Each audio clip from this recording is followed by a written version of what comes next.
Hey, what's going on? I hadn't done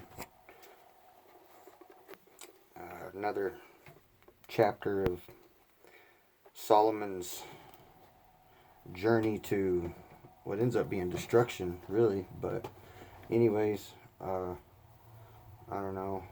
I'm just not in a great mood today, and I thought it'd be good to get in the Word, read something, get my mind off of me. And, anyways, this is chapter 3. Let's start off right, getting into it. Verse 1. There's an opportune time to do things, a right time for everything on earth, a right time for birth, and another for death, a right time to plant, and another to reap, a right time to destroy, and another to construct, a right time to cry, and another to laugh, a right time to lament, and another to cheer, a right time to make love, and another to abstain, a right time to embrace, and another to part, a right time to search, and another to count your losses, a right time to hold on, and another time to let go, a right time to rip out, and another to mend, a right time to shut up, and another to speak up, a right time to love,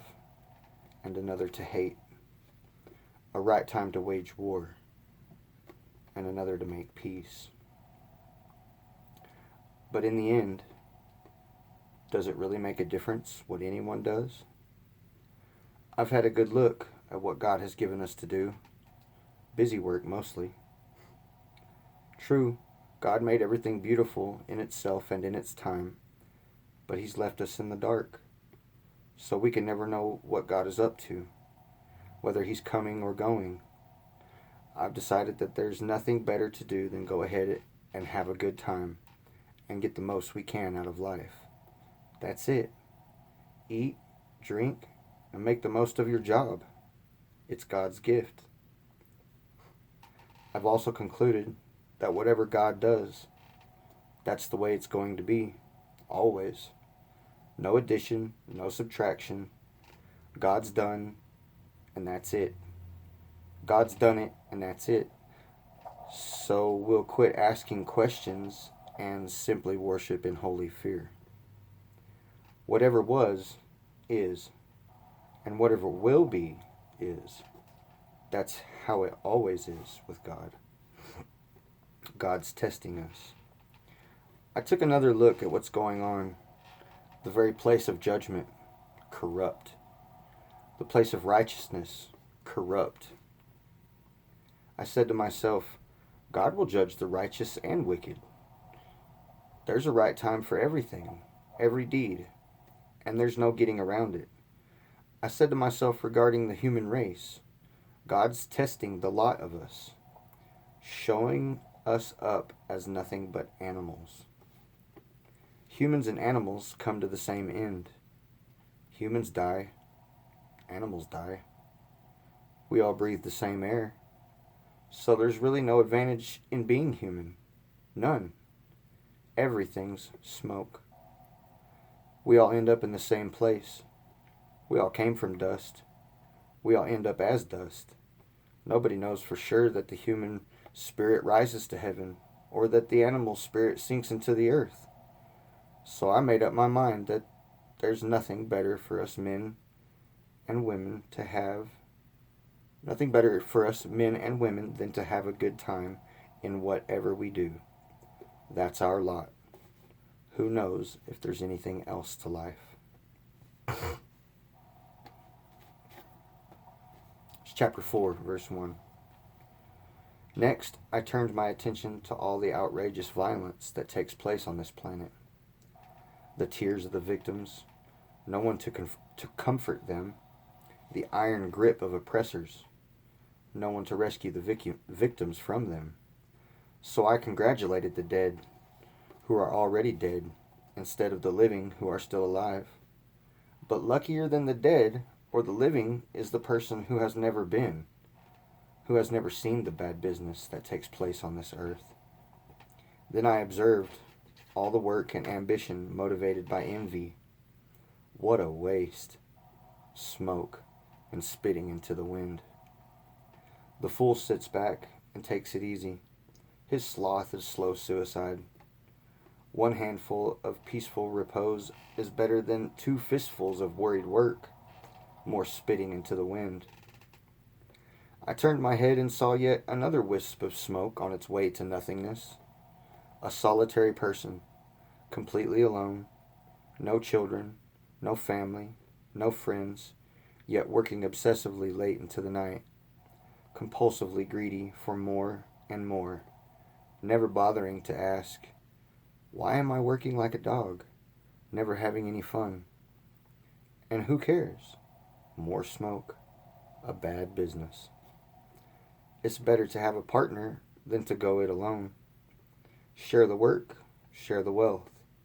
And if one falls down, the other helps. But if there's no one to help, tough. 2 in a bed, warm each other. Alone, you shiver all night. By yourself, you're unprotected.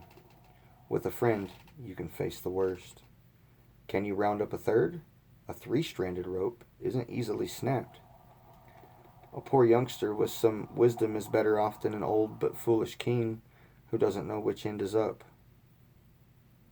I saw a youth just like this start with nothing and go from rags to riches, and I saw everyone rally to the rule of this young successor to the king. Even so, the excitement died quickly. The throngs of people soon lost interest. Can't you see it's only smoke and spitting in the wind?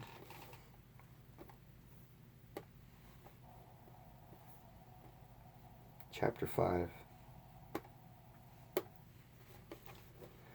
Watch your step when you enter God's house.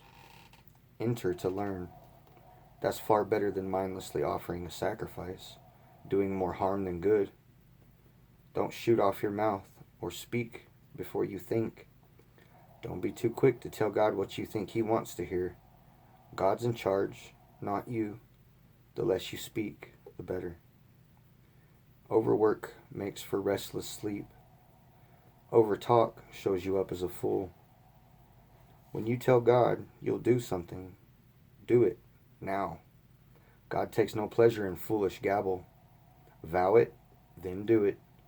Far better not to vow in the first place than to vow and not pay up. Don't let your mouth make a total sinner of you. When called to account, you won't get by with, sorry, I didn't mean it. Why risk provoking God to angry retaliation? But against all illusion and fantasy and empty talk, there's always this rock foundation. Fear God. Don't be too upset when you see the poor kicked around and justice and right violated all over the place. Exploitation filters down from one petty official to another. There's no end to it, and nothing can be done about it. But the good earth doesn't cheat anyone. Even a bad king is honestly served by a field. The one who loves money is never satisfied with money, nor the one who loves wealth with big profits, more smoke. The more loot you get, the more looters show up. And what fun is that, to be robbed in broad daylight? Hard and honest work earns a good night's sleep, whether supper is beans or steak. But a rich man's belly gives him insomnia. Here's a piece of bad luck I've seen happen. A man hoards far more wealth than is good for him, and then loses it all in a bad business deal. He fathered a child but hasn't a cent left to give him.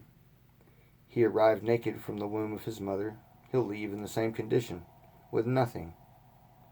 This is bad luck, for sure. Naked he came, naked he went. So what was the point of working for a salary of smoke?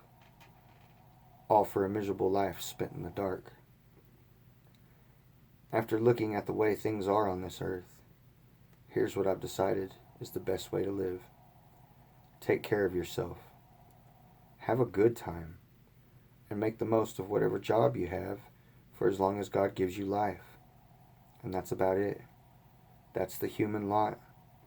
Yes, we should make the most of what God gives, both the bounty and the capacity to enjoy it, accepting what's given and delighting in the work. It's God's gift. God deals out joy in the present, the now.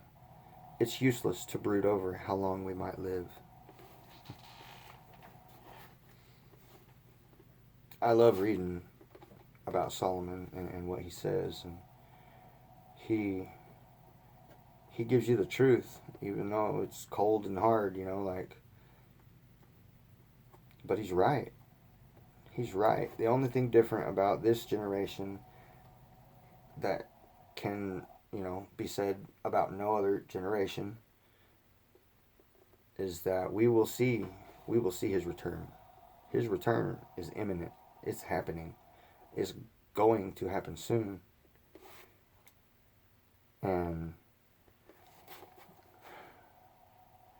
sometimes it's hard just to get up and go outside some days because of all of the negativity that I can feel around, and then on top of it, they don't like,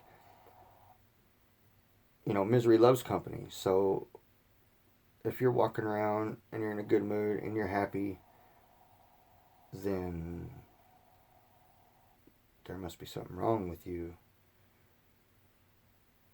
That's kind of how they see it, like, uh-oh, that person's happy, we better do something about it. And I'm saying, like, the enemy that's out there, the unseen enemy, and I'm not talking about a virus, even though I believe that could be the, so many million, like 250 million strong army that God speaks about in Revelation. Think about it. An army that nobody can see, 250 million strong.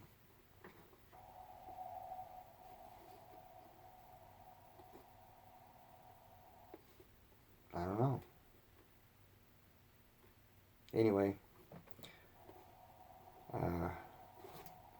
deuces.